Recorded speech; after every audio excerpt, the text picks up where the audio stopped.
A Total War Saga Troy is a turn-based strategy game featuring real-time tactics and strategy while delving into the drama of the Trojan War.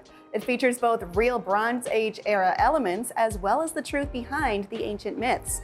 But now, we are taking off the safety restraints and diving full-on into mythology with monsters, gods, and fantasy overhauls. Today I'm joined by Teodor Kozhukov, Senior Game Designer at Creative Assembly Sofia, to delve deeper into the Mythos edition. Thanks so much for joining us. Thanks for having me.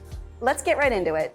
You went with a truth behind the myth approach for the initial release of a Total War Saga Troy. What made you want to explore the mythology more directly for this update? Well, with the initial release of Total War Saga Troy, we didn't get to portray Greek myth as it was sung by poets and as it was written. So Mythos is our chance to show everything that exists in Greek myth on the battlefield and off it.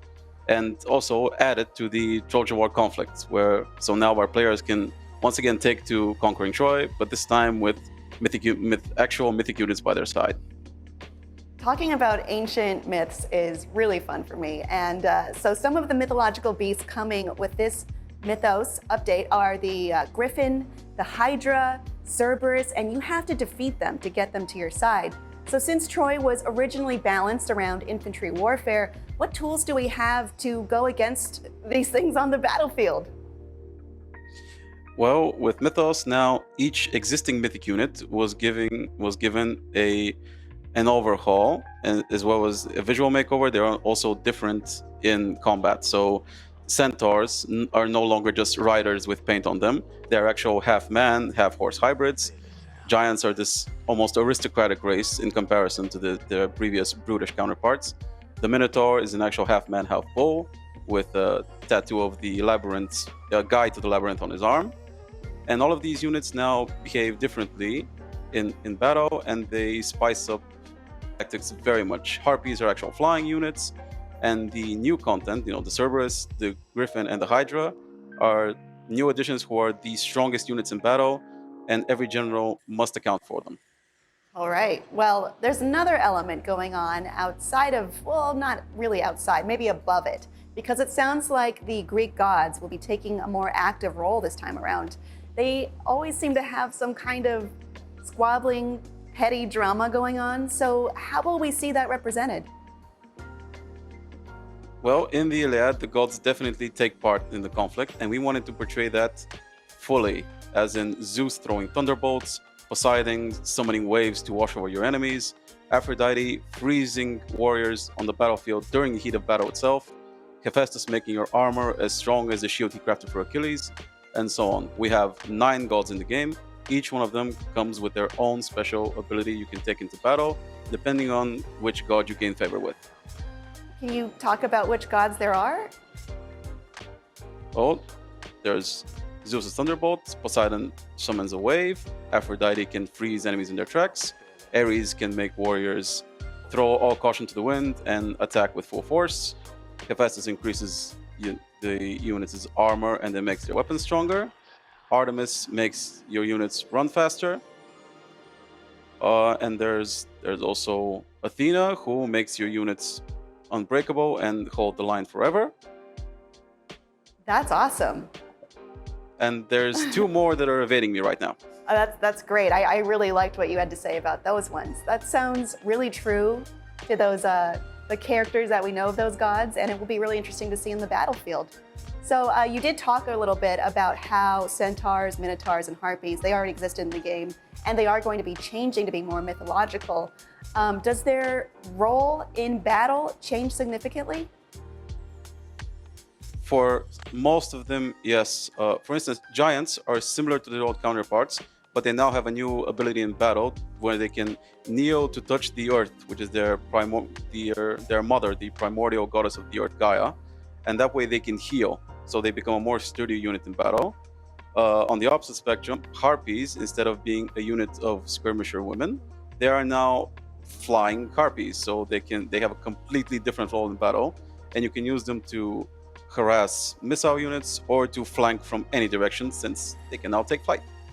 Awesome. And I mean, speaking about flight, How do you balance around having things like flying units in particular, especially given how important walls and sieges are in the original game? Well, since they're still mythic units, there is not an infinite number of them, so you can't have an army full of harpies. But we have balanced battles to make sure that flying units are awesome, and it's really cool to play with them, but they don't give you an automatic win. So you still have to choose how to attack, since if you attack the wrong target, your flying units will get their feathers clipped. Oh, that's a brutal way of putting it. There's a new free edition also being added called Historical Mode. So where these battles are more free of the mythological elements that wouldn't have existed in ancient history. How do you keep this mode fun and interesting when the other options do have a lot more going on?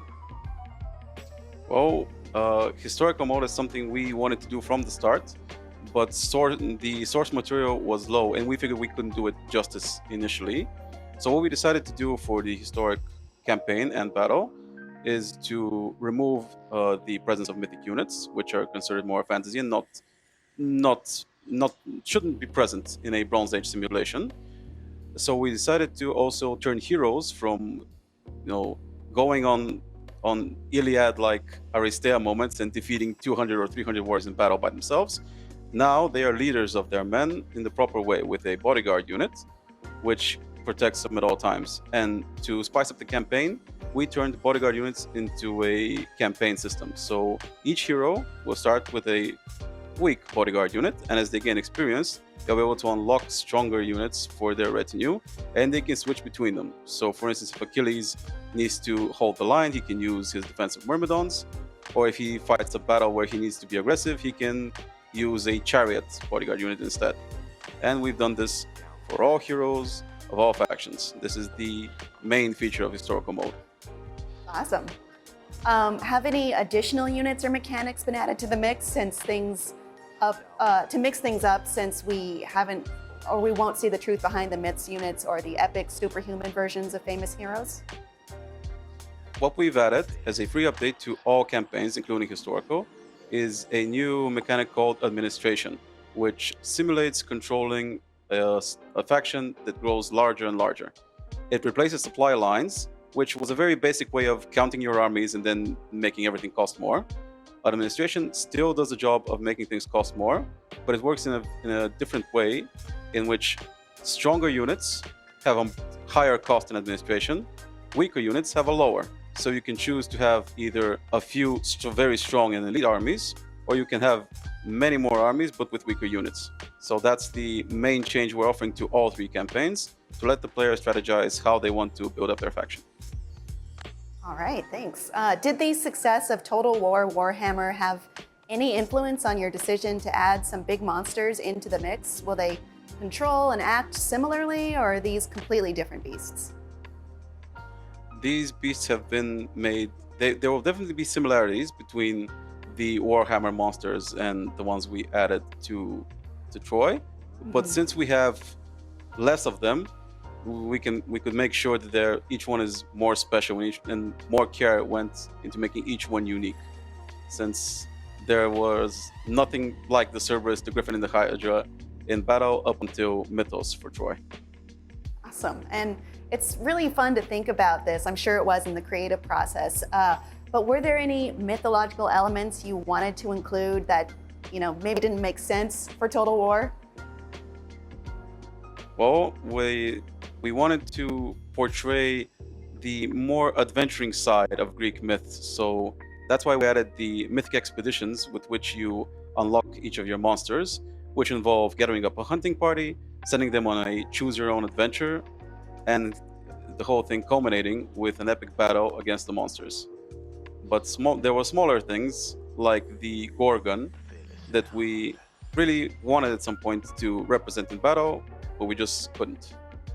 All right. In their stead, there's all the Mythic Monsters.